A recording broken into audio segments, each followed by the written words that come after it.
Le canon du pistolet froid contre ma tempe, je sentis le rire de ma femme résonner comme un glas dans l'obscurité du parking désert. Adieu, mon amour, avait-elle susurré avant d'appuyer sur la détente, son parfum de jasmin se mêlant à l'odeur métallique de la mort. Mais au lieu du néant, une lumière blanche m'engloutit, et je me réveillai en sursaut dans mon lit, le cœur battant, le corps de mes 28 ans intact, comme si les 5 années de mariage infernal n'avaient été qu'un cauchemar, sauf que je savais, viscéralement, que c'était réel, et que j'avais une seconde chance pour la faire payer. Paris, cette ville des amours éternels et des trahisons fulgurantes, s'étalait sous mes yeux depuis la fenêtre de notre appartement haussmannien du Marais. Il était 6 heures du matin, le 15 juin 2020, exactement le jour où tout avait basculé dans ma vie précédente. Le soleil timide filtrait à travers les voilages, illuminant les toits de zinc et les cheminées fumantes, mais pour moi, chaque rayon était une lame. J'avais été assassiné par la femme que j'aimais, Élise, avec la complicité de son amant, un certain Victor Langlois, un requin de la finance qui collectionnait les épouses comme des montres de luxe. Dans ma vie antérieure, il m'avait piégé au casino de Paris, ce temple du vice où les âmes se vendent pour un jeton. Elle m'avait convaincu d'y aller pour relancer notre couple, et là, sur le parking, après une nuit de dettes fictives qu'ils avaient orchestrée, elle m'avait plaqué une arme contre la tête, prétextant un vol pour toucher l'assurance vie que j'avais souscrite à son nom. 1 million d'euros, et mon cadavre flottant dans la Seine, maquillé en suicide. Je me levai d'un bond, les jambes tremblantes, et courus à la salle de bain. Le miroir me renvoya l'image d'un homme que je reconnaissais à peine, cheveux en bataille, barbe de 3 jours, yeux injectés de sang par l'adrénaline de la résurrection. Étais-je fou? Un fantôme dans ma propre peau? Non. Les souvenirs étaient trop nets, le goût du sang dans ma bouche, le cri étouffé des freins d'une voiture qui s'enfuyait, et ce murmure improbable d'un vieil homme borgne qui, surgi de l'ombre juste avant le coup de feu, m'avait glissé à l'oreille, fait semblant. Fait semblant de quoi? De mourir? De vivre? Ce millionnaire, Lucien Duval, un fantôme des cercles parisiens, avait-il su quelque chose? Dans ma mort, j'avais vu son visage déformé par une cicatrice, son œil unique brillant d'une lueur complice. Était-il le déclencheur de ce retour? Peu importait. J'avais 24 heures pour changer le cours des choses, avant que la soirée au casino ne scelle mon destin. Je m'habillai rapidement, enfilant un jean usé et une chemise blanche que Élise détestait trop provinciale, disait-elle avec son accent snob du 16e arrondissement.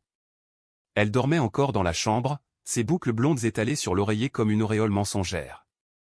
Je m'approchai, le cœur serré par une haine naissante, et effleurai du bout des doigts la photo de notre mariage sur la table de nuit, moi, rayonnant d'idiotie amoureuse, elle, déjà le regard fuyant vers l'horizon des fortunes plus grasses.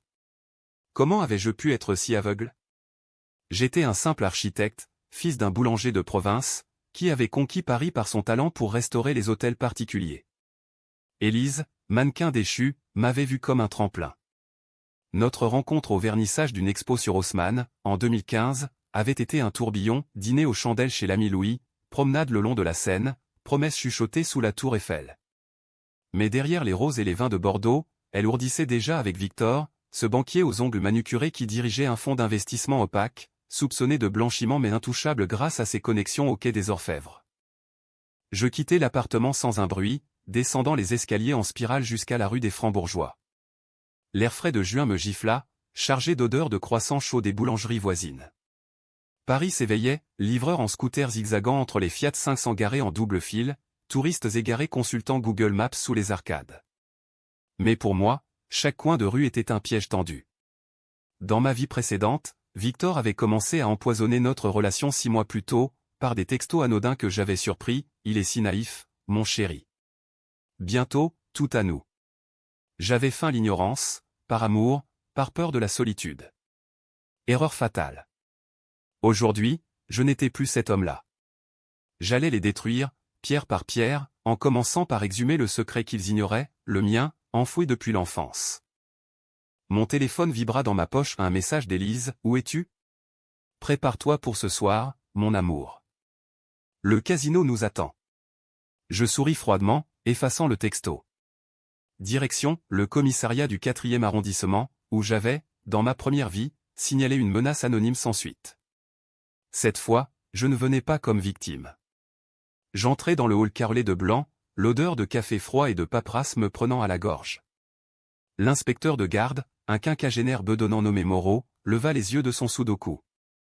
Monsieur? Je m'appelle Antoine Duvalier. J'ai des informations sur Victor Langlois. Ses sourcils se haussèrent. Le banquier? Qu'est-ce que c'est que cette histoire? Je m'assis, feignant la nervosité. Il complote contre moi. Mon mariage est en danger. Et je crois qu'il est impliqué dans des affaires louches. Blanchiment, peut-être. Moreau nota, sceptique. Des preuves. Pas encore. Mais donnez-moi un jour. Je vais les obtenir. Il ricana. Paris est pleine de jaloux, monsieur Duvalier. Revenez quand vous avez du concret. Je sortis, le sang bouillonnant. Premier coup porté, une graine de doute plantée. Prochaine étape, infiltrer le monde de Victor. Je hélai un taxi direction la bourse, ce colosse de pierre où les fortunes se font et se défont comme des parties de poker. Victor y régnait, dans un bureau au 40e étage, avec vue sur Notre-Dame encore noircie par l'incendie de 2019. J'avais toujours évité ces soirées networking, mais aujourd'hui, j'avais une invitation bidon à envoyer via un faux compte LinkedIn que je créais en chemin, sur le siège arrière brinque-ballant du taxi. Changer de cap, dis-je au chauffeur, un Algérien loquace nommé Karim. À Montmartre. J'ai besoin de réfléchir. Il hocha la tête, jetant un œil dans le rétro. Problème de cœur, Effendi? Les femmes parisiennes, elles mangent les hommes comme des madeleines. Quelque chose comme ça. Sur la butte, au milieu des artistes de rue et des odeurs de peinture à l'huile, je m'assis sur un banc face au Sacré-Cœur. Les touristes japonais prenaient des selfies, ignorant les pickpockets dans l'ombre. Ici, dans ma jeunesse, j'avais trouvé l'inspiration pour mes premiers plans d'architecture. Mais le vrai secret remontait plus loin, à l'âge de 16 ans, dans le petit village de Giverny, où mon père tenait sa boulangerie. J'avais surpris une dispute entre mes parents, ma mère, alcoolique, accusait mon père d'avoir tué un homme lors d'une rixe au café du coin, en 1995. C'était un accident, mais la police a étouffé l'affaire pour un pot de vin, avait-elle hurlé. Père avait nié, mais j'avais vu le dossier caché dans le grenier, un rapport falsifié, un témoin acheté. Ce meurtre non résolu m'avait hanté, me poussant à devenir architecte pour reconstruire des vies brisées. Et si Victor, avec ses connexions, découvrait cela? Il m'aurait fait chanter. Mais aujourd'hui, ce secret serait mon arme, je l'utiliserais pour le piéger, en le reliant à ses propres crimes. Le soleil montait, et mon téléphone sonna à Élise, encore. Antoine, où es-tu? Victor nous invite à un apéro avant le casino. Sois à la hauteur, chérie. Victor. Le nom seul me nouait l'estomac. Dans ma mort, j'avais vu leur texto posthume, il est parti comme un lâche. L'argent est à nous. Je répondis d'une voix suave, j'arrive, mon amour. Tout est parfait. L'apéro se tenait dans un bar à cocktail du Palais Royal, un antre feutré aux murs tapissés de velours rouge, où les deals se scellaient entre deux coupes de champagne. J'arrivai pile à l'heure, ajustant ma cravate volée dans la penderie d'Élise. Elle était déjà là, radieuse dans une robe fourreau noire qui moulait ses courbes comme une seconde peau, un verre de kir royal à la main. Victor, à ses côtés, était l'incarnation du prédateur urbain, quarantaine athlétique, costume sur mesure de chez Dior, sourire carnassier sous une moustache taillée au millimètre. Ses yeux, d'un bleu glacial, me jaugeaient comme une proie. Antoine. Mon vieil ami, lança-t-il, m'étreignant avec une familiarité forcée. Son aftershave, un muscle lourd, me donna la nausée. Élise m'a tant parlé de tes projets d'architecture. Ce vieux manoir en Normandie que tu restaures. Une fortune à la clé, non? Modeste, Victor. Mais oui, ça avance. Élise glissa son bras sous le mien, ses ongles vernis de rouge s'enfonçant légèrement dans ma chair. Un avertissement? Mon mari est un génie discret. Mais ce soir, on se lâche au casino. J'ai une intuition, la roulette nous adorera. Nous trinquâmes, le cristal tintant comme un glas. Sous la table, la main de Victor effleura la cuisse d'Élise, je le vis, et feignit l'aveugle. Conversation anodine, la bourse en chute à cause du Covid naissant, les rumeurs de scandale autour d'un ministre. Mais je sondais, posant des questions anodines sur ces affaires offshore. Rien d'illégal, bien sûr, rit-il. Juste du business créatif. Créatif. Le mot me brûla. Dans ma vie précédente, c'était ainsi qu'il qualifiait le blanchiment d'argent de la mafia corse via des immeubles fantômes que j'aurais dû concevoir. J'avais refusé, et cela avait scellé mon sort. Ce soir, j'accepterais pour l'infiltrer. La soirée s'étira en rires forcés et en verres vidés. À 22h, nous filâmes vers le casino de Paris, boulevard des Italiens, ce palais art déco illuminé comme un diamant dans la nuit. L'air était lourd d'humidité, les néons clignotant sur les façades haussmanniennes. Élise, légèrement ivre, se pendait à mon bras, murmurant des promesses salaces. Victor, en limousine noire, nous précéda, son chauffeur un colosse silencieux. À l'entrée, le portier en smoking nous escorta. L'intérieur était un vortex de vis, roulettes tournoyantes, croupiers impassibles, femmes en paillettes et hommes en smoking perdant leur âme pour un flush royal. L'odeur de cigares cubains et de parfums capiteux m'assaillit. Nous nous installâmes à une table de blackjack, jetons s'empilant comme des tours de Babel. À nous la gloire, susurra Élise, posant sa main sur ma cuisse. Je hochai la tête, mais mon esprit vagabondait vers le parking, 2 heures plus tard, où tout s'effondrerait. Pas cette fois. J'allais faire semblant, comme l'avait murmuré le borgne. Fais semblant d'être l'idiot, le mari trompé, jusqu'à ce que la lame se retourne. Les cartes glissaient sur le feutre vert comme des serpents venimeux, et je jouais mécaniquement, perdant juste assez pour ne pas éveiller les soupçons. Élise riait à chaque coup raté, sa main serrant la mienne avec une possessivité nouvelle. Où étaient ceux de la pitié? Victor, de l'autre côté de la table, misait gros, ses jetons de 1000 € claquant avec l'assurance d'un homme qui truque le jeu. La chance favorise les audacieux, Antoine, me lança-t-il, ses yeux plissés par la fumée de son Monte Cristo. Audacieux. Le mot résonnait comme une accusation. Dans ma vie antérieure, c'était ici, à minuit, qu'il avait glissé à Élise le plan, me saouler, me faire accuser de tricherie, puis, sur le parking, simuler un suicide pour l'assurance. Mais le pistolet, où l'avait-il pris? Un contact au sein de la police, sans doute, ces flics corrompus que les tabloïds parisiens dépeignaient en héros malgré les scandales. Je commandai un whisky soda, dilué, pour garder l'esprit clair.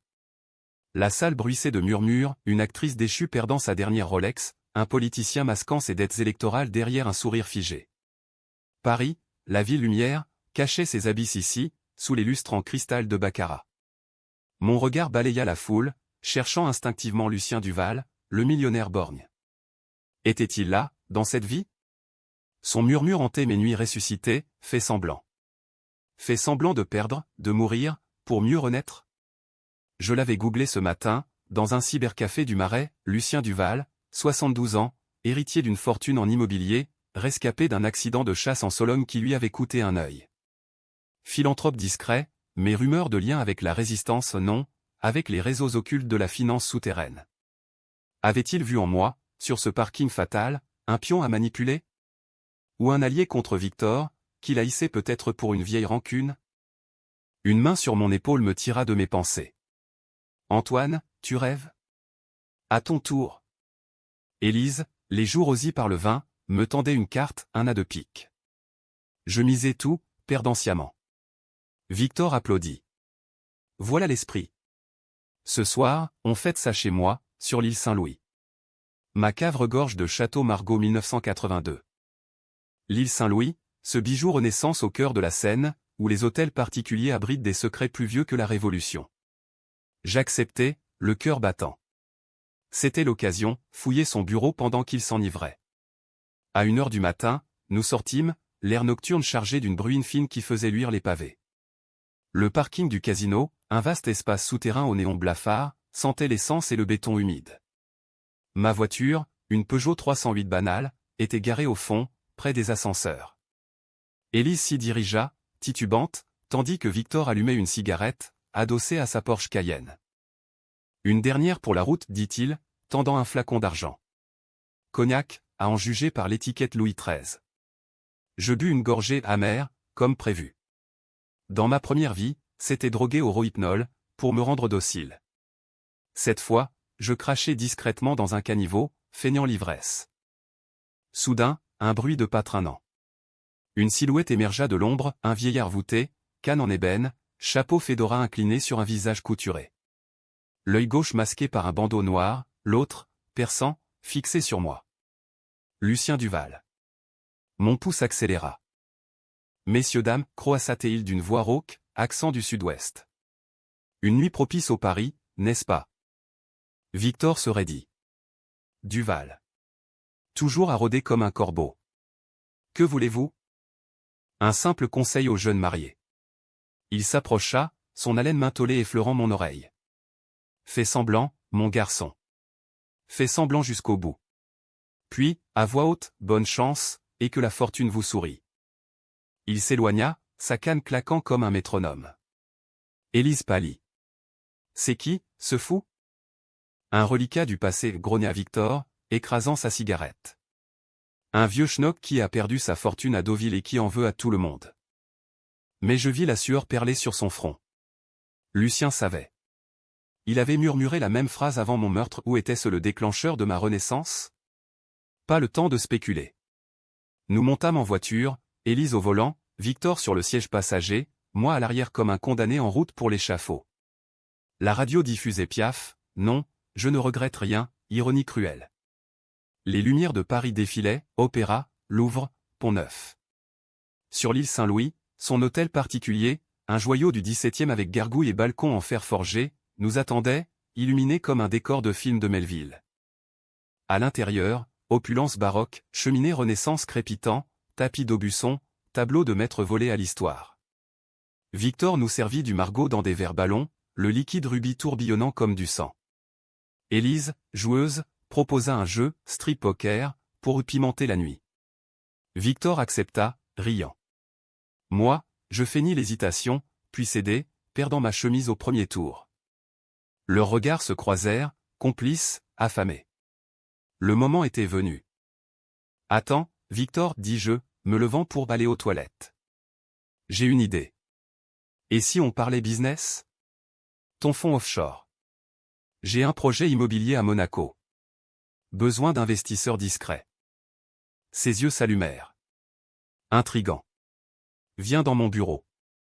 Le bureau, au premier étage, était un sanctuaire de pouvoir, bureau en acajou, coffre-fort encastré, ordinateur allumé sur des tableurs cryptés.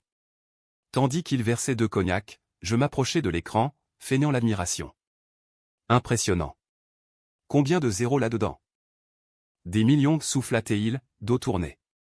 Et avec ton talent pour les façades, on pourrait laver sa propre comme un sous-neuf. Laver. Le mot-clé. Je cliquai discrètement sur un dossier ouvert, Opération Corse 2020. Des transferts bancaires, des noms italiens, des montants en bitcoin. Preuve en or. Mon téléphone, en mode silencieux, captura l'écran via une app d'espionnage que j'avais téléchargée ce matin. Merci, Dark Web parisien. À notre partenariat, trinquâmes-nous. Son sourire était un piège à loup. De retour au salon, Élise avait disparu aux soins de beauté, précisa Victor avec un clin d'œil. Je m'assis, l'alcool fin me rendant loquace. Dis-moi, Victor, quel est ton secret pour tout avoir? Les femmes, l'argent. Sans jamais un faux pas? Il s'esclaffa, s'asseyant près de moi. Le secret, c'est de ne jamais aimer. Élise? Un trophée. Comme toi, un outil. Dans ce monde, on utilise ou on est utilisé. Ces mots étaient un aveu voilé. Je hochai la tête, compatissant. Et si l'outil se rebiffe? Un outil ne se rebiffe pas. Il casse. La tension crépitait comme un orage sur la Manche. Élise revint, en nuisette de soie, et la soirée dérapa en flirt lourd, mains errantes, rires forcés. À 3 heures, ivres pour de bons œufs, ils montèrent se coucher. Rejoins-nous, minauda Élise. Demain, mentis-je. J'ai mal à la tête. Je m'éclipsai dans la nuit, élant un Uber jusqu'à mon appartement. Là, je transférai les fichiers sur un cloud anonyme, cœur battant. Premier acte de vengeance, envoyé à l'inspecteur Moreau, anonymement, avec un mot, Langlois blanchi pour la mafia. Vérifier les comptes corses. Le soleil se levait sur la Seine quand je m'effondrai, épuisé. Mais le repos fut bref. À 8 heures, mon téléphone explosa, appel d'Élise, furieuse. Où es-tu? Victor est enragé. La police fouille ses bureaux. Que as-tu fait? Rire froid. Rien, mon amour. Juste un pari qui tourne mal. La chasse était ouverte. Victor riposterait, mais j'avais l'avantage, la connaissance du futur. Prochaine étape, exhumer mon propre secret, pour le retourner contre eux. Direction Giverny, où mon père, veuf et usé, tenait encore sa boulangerie. Le train de 8h30, depuis gare Saint-Lazare, filait à travers les banlieues grises, puis les champs normands verdoyants. Giverny, village des impressionnistes, cachait mon péché originel, ce meurtre de 1995, un ouvrier ivre que mon père avait frappé lors d'une bagarre pour une dette. Pas de cadavre noyé dans l'Epte mais des témoins achetés, un dossier étouffé par un flic local corrompu. Victor, avec ses antennes, l'avait découvert 6 mois avant mon meurtre, me faisant chanter pour que je signe les plans des immeubles laveries. À la gare, un taxi me déposa devant la mine normande, la façade blanche écaillée, l'odeur de pain chaud me ramenant à l'enfance. Père, cheveux blancs, tablier fariné, pétrissait derrière le comptoir. Antoine? Qu'est-ce qui t'amène si tôt? Besoin de vérité, papa. Dans l'arrière-boutique, autour d'un café noir, je lâchais tout, ma mort future, la résurrection, la menace de Victor. Il blêmit, les mains tremblantes. Le dossier. Je l'ai brûlé. Mais si. Je sais. Et je vais l'utiliser. Montre-moi ce qui reste. Il fouilla un tiroir, sortant une clé rouillée. Le grenier de la maison. Une boîte. La maison familiale, à 5 minutes à pied, était un cottage en pierre au volet vert. Dans le grenier poussiéreux, sous les toiles d'araignée, la boîte, coupure de presse jaunie, un rapport de police incomplet, nom du flic, inspecteur Renaud, retraité à présent. Et une lettre de ma mère, suicide en 2010, ton père est innocent, mais le secret nous a tués. Larmes aux yeux, je photographiais tout. Arme à double tranchant, accusé Victor de chantage sur un meurtre pour le faire tomber, quitte à salir mon nom. Décision controversée, impliquer mon père, le traîner dans la boue publique? Oui. La vengeance exigeait des sacrifices. De retour à Paris, train de 16h, un SMS de Lucien Duval, bien joué, mon garçon. Fais semblant encore un peu. Rendez-vous au Fouquet's, demain midi. Elle. Il savait. Allié ou marionnettiste? Peu importait. La toile se resserrait. Le Fouquet's, avenue des Champs-Élysées, était un sanctuaire des puissants, banquette de cuir rouge, serveur en queue de pie, vue sur l'Arc de Triomphe où les klaxons des Ferrari formaient une symphonie capitaliste. J'arrivais à midi pile, costume neuf acheté en urgence chez Zara, l'élégance du pauvre. Lucien Duval m'attendait dans un coin discret, son bandeau noir contrastant avec le tweed impeccable de son costume anglais. Un œil unique, bleu pâle comme la mer du Nord, me transperça. Asseyez-vous, Duvalier. Ou devrais-je dire, le ressusciter? Je sursautai. Vous. Comment? Il sourit, lèvres minces. Paris est petite pour ceux qui écoutent. J'étais là, ce soir-là, sur le parking. J'ai vu la gare s'appuyer. Mais avant, j'ai vu votre regard pur, non souillé. J'ai murmuré et fait semblant pour vous ancrer, pour que votre âme revienne. Un vieil ami, un magnétiseur occulte, m'a aidé. La mort n'est pas une porte close, mon garçon, juste un voile. Occulte. Paris, ville des alchimistes et des sociétés secrètes, avait ses mystères, la Rose-Croix moderne, les loges maçonniques sous la Sorbonne. Lucien, avec sa fortune, trempait là-dedans. Pourquoi moi? Parce que Victor a ruiné ma fille. Elle s'est suicidée en 2015, après qu'il l'ait engrossée et abandonnée, vidant son compte pour ses jeux. Élise était sa suivante. Vous? La victime collatérale. Ensemble, on les brise. Alliance scellée sur un steak tartare et un Sancerre. Il me tendit une clé USB, dossier sur Victor. Preuve de corruption, pot de vin à des juges, lien avec la Camorra Vianis. Utilisez-les. Mais attention, il est rusé, et Élise. Elle est venimeuse. Je quittai le Fouquet's, la tête bourdonnante, la clé brûlante dans ma poche. Direction, l'appartement, où Élise m'attendait, furieuse, en peignoir de soie, cigarette aux lèvres. Explique-toi. La police chez Victor pour blanchiment? C'est toi, hein? Ton petit jeu de mari jaloux? Je fermai la porte doucement, la fixant avec un calme glacial. Jaloux? Non, Élise. Informée. Elle rit, nerveuse. Informé de quoi? Que Victor et moi. On s'aime depuis 1 an? Pathétique. Tu n'as rien, Antoine. Juste tes croquis d'architecte et tes rêves de province. Je m'approchai, la plaquant contre le mur, nos visages à 2 centimètres. Son parfum de jasmin me submergea de souvenirs, nos nuits d'amour, nos matins tendres. Rien. J'ai vu l'avenir, ma chère. Ton avenir, moi mort, toi riche, mais traqué par la justice. Victor en tôle pour meurtre. Ses yeux s'écarquillèrent. Tu délires. Allez, avoue, tu as fouillé son ordi. Oui. Et j'ai ton nom dans les mailles. Éliminons-le au casino. Élégant. Panique. Elle tenta de gifler, mais je bloquai, la serrant plus fort. Décision controversée, la frapper? Non, pas encore. La briser d'abord. Supplie-moi, Élise. Dis-moi pourquoi. Larmes, sincères? Il m'a promis le monde, Antoine. Toi, tu étais stable. Mais ennuyeux. Et l'argent. Après ta mort, on voyageait, on vivait. Vivier. Passé. Maintenant, tu vas m'aider à le piéger.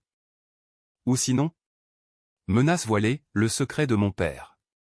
Je lâchai les détails, le meurtre de 1995, le chantage. Elle blêmit. Tu es un monstre. Comme toi. Pacte forcé, elle témoignerait contre Victor, feignant la manipulation. En échange, immunité. Elle accepta, brisée, mais ses yeux brillaient de haine. Trahison en miroir. Soirée, dîner chez elle, feignant la réconciliation. Victor appela, voix tendue, la police? Une erreur. Mais Antoine, si c'est toi. Parano, mon ami. Viens dîner. On clarifie. Il vint, à 20h, fleurs pour Élise, whisky pour moi. Le salon, éclairé aux chandelles, puis le mensonge. Conversation, affaire, rire forcé. Puis, je lâchai la bombe, j'ai vu les dossiers corses. Impressionnant. Il se figea, verre en suspens. Quoi? Et le chantage sur mon père. 1995, l'ouvrier noyé. Tu as payé le flic Renaud pour le dossier. Bluff partiel, j'avais le nom de Lucien. Victor pâlit. Mensonge. Élise, scripté, fondit en larmes, c'est vrai, Victor. Tu m'as forcé à la tirer au casino. Pour l'assurance. Trahison. Son regard vira au meurtre. Salope. Chaos, il bondit, la giflant. Je m'interposai, poing dans sa mâchoire. Craquement. Il s'effondra, sanglant. Appelez la police, Élise. Sirène hurlante, menotte. Victor emmené, hurlant des menaces, tu paieras, Duvalier. La Camorra te trouvera. Victoire? Amère. Élise, effondrée, murmura, et nous? Rien. Divorce demain. Seul, je contactai Lucien, c'est fait. Pas encore. Il a des amis au placé. Fouillez son coffre. Nuit d'insomnie. Matin, intrusion chez Victor, clé USB de Lucien ouvrant le coffre. Document, contrat mafieux, 5 millions en cash, disque dur chiffré. Et une photo, Élise, enceinte, 2015. La fille de Lucien? Twist, Élise n'était pas complice innocente, elle savait pour le suicide. Rage. Nouvelle cible, Élise. Les jours suivants furent un tourbillon de fureur contenue, Paris se muant en arène gladiatique où chaque pas était un calcul. Victor incarcéré à la santé, préventive pour blanchiment et extorsion, mais ses avocats Maître Dupont, requin du barreau bataillaient pour sa liberté. Élise, dans notre appartement transformé en bunker, errait comme un fantôme, ses robes de créateur pendantes sur un corps amaigri. Elle quémandait mon pardon, cuisinant des coques au vin insipide, dormant sur le canapé. Je t'aime encore, Antoine. Victor m'a piégé. Mensonge. La photo de Lucien prouvait, elle était la mère de sa fille perdue, une bâtarde qu'elle avait avortée pour plaire à Victor. Lucien me l'avait confirmé lors d'un appel crypté, Élise était ma belle-fille par alliance. Elle a trahi pour l'argent, comme Judas. Je feignais la pitié, mais intérieurement, la vengeance bouillonnait. Décision controversée, la droguer, la filmer en confession, la ruiner publiquement. Était-ce justice ou sadisme? La ligne s'effaçait. Le 20 juin, je versai du GHB dans son thé du matin, dosage léger, pour la vérité sans blackout. Elle parla, micro caché dans mon téléphone, aveu sur le plan du casino, le pistolet acheté à un flic véreux, Renault, encore lui, l'assurance falsifiée. Je l'ai haï, ce faible. Mais toi. Tu étais censé mourir proprement. Fichier envoyé à un journaliste du Canard enchaîné, anonyme. Titre, mannequin et banquier, complot crapuleux dans le Paris des casinos. Scandale. Élise devint une paria, paparazzi aux abords, appel de créancier, ami snob Agostan. Elle hurla, traître. Tu m'as drogué? Oui. Comme tu l'aurais fait. Elle tenta le suicide pilule dans la salle de bain, savait par mon appel aux pompiers. Hôpital Cochin, camisole chimique. Je visitais, feignant l'inquiétude. Pourquoi, Élise? Parce que sans Victor, je suis rien. Et toi? Tu es un démon ressuscité. Ressuscité. Le mot plana, et je sus, elle avait soupçonné ma folie post-parking. Mais pas la vérité. Pendant ce temps, mon secret familial éclatait. Le Canard, flairant le lien, publia « L'architecte vengeur, ombre d'un meurtre normand ». Père arrêté pour homicide volontaire, 30 ans après. J'avais liqué le dossier pour appâter Victor, mais ça le détruisait. Coup de fil larmoyant, pourquoi, fiston? Pour nous libérer. Tu seras acquitté autodéfense. Procès express, témoin ressuscité par Lucien, Renault craquant sous pression. Père libre, mais brisé, vendant la boulangerie pour fuir à Lisbonne. Cao Trao approchait. Victor, libéré sous caution le 1er juillet 2 millions, peanuts pour lui, exigea un face-à-face. Lieu, le parking du casino, ironie mordante. Viens seul, ou t'as pu te finir en scène. Minuit, 2 juillet. Pluie torrentielle, néon reflété en flaques sanglantes. Victor, costumé comme un gangster de Godard, m'attendait près de ma Peugeot, flingue à la main, le même SIG Sauer. Duvalier. Tu as tout gâché. Tu as commencé, en couchant avec ma femme. Rire. Elle m'a supplié. Et toi? Un raté qui joue au héros. Il leva l'arme. Flashback, ma mort. Mais cette fois, je plongeais, roulant dans la flaque. Coup de feu, écho. Je sortis mon propre flingue acheté illégalement à Barbès, décision controversée, devenir criminel pour vaincre le crime. 2 tirs, un dans l'épaule, l'autre effleurant sa tempe. Il s'effondra, hurlant. Police sirène. Mais twist, Lucien surgit, avec 2 gorilles. Pas la police, mon garçon. La nôtre. Il avait tout orchestré, micro, témoin mafieux retourné. Victor, agonisant, cracha, Duval. Tu savais pour Élise? Elle a tué notre fille. Fille? Lucien blêmit. Quoi? Avortement forcé. Mais elle. Elle a empoisonné la petite, pour l'héritage. Mensonge? Vérité?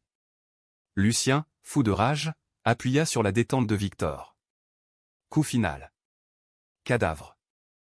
Moi, complice. Fuite dans la nuit, Lucien me glissant, fait semblant d'oublier. Je t'envoie à l'étranger. Nouvelle vie. Paris derrière moi, train pour Marseille, puis bateau vers l'Italie. Mais Élise? Libérée, elle disparut rumeur, non en Provence, ou pute à Pigalle. L'Italie m'accueillit comme un exil doré, une villa près de Sorrente, financée par Lucien, vue sur le Vésuve fumant. Août 2020, la Méditerranée turquoise lavait mes péchés, mais les nuits étaient hantées par les échos, le craquement du crâne de Victor, les aveux d'Élise, le regard brisé de mon père avant son départ pour Lisbonne. J'avais gagné et Victor mort, Élise ruinée et internée pour tentative de suicide, le fonds de blanchiment démantelé par une opération Europol que Lucien avait huilée. Mais victoire pyrrhique. La presse française titrait « Tueur en série ou justicier ?» L'affaire Langlois secoue Paris. Moi, l'architecte fantôme, présumé en fuite, avec une récompense sur ma tête. Lucien m'appelait hebdomadaire, voix craquelée, fait semblant, Antoine. Vie comme un mort. La Camorra paie pour Victor, mais m'éloge les tiennes. Ces loges, une société secrète, héritage de son père, mêlant franc-maçon et occultiste, avec rituel sous la crypte de Saint-Sulpice. Il m'avait initié par procuration, un tatouage discret sur l'épaule, œil dans un triangle. Protection, ou chaîne?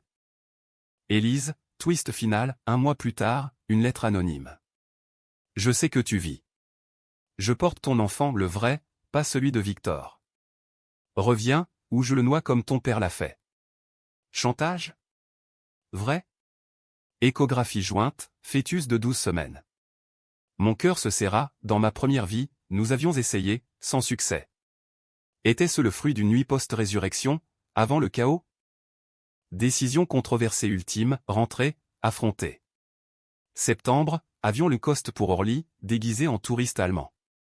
Paris, automne pluvieux, feuilles mortes sur les quais. Élise sortie de l'asile, logeait chez une sœur à Neuilly. Je la pistais, ombre dans la nuit. Rendez-vous fixé par texto codé, Pont des Arts, minuit. Elle arriva, emmitouflée dans un manteau noir, ventre légèrement arrondi. Antoine. Élise. Pas d'armes, juste des mots. C'est vrai.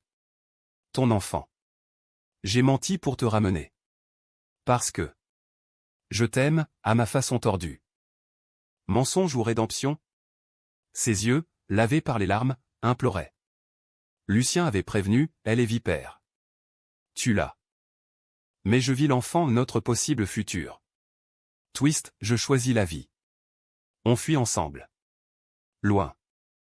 Elle hocha, brisée. Avion pour le Brésil, Rio, favela chic avec vue sur le pain de sucre. Bébé naquit en mars 2021, une fille, prénommée Lumière. Père, depuis Lisbonne, envoya des photos de ses petits-enfants adoptifs. Lucien? Mort d'un accident en 2022, laissant une fortune à notre fille. Paris s'effaça, mais la vengeance marqua, j'architecture des écoles pour gosses de mafieux repentis, réparant les âmes brisées. Karma, ou cycle? Fais semblant, murmure encore le vent. Mais cette fois, je vis vraiment. Épilogue, sur la plage de Copacabana, lumière gazouille, Élise sourit à vrai? Et je sais, la trahison forge, mais l'amour ressuscite.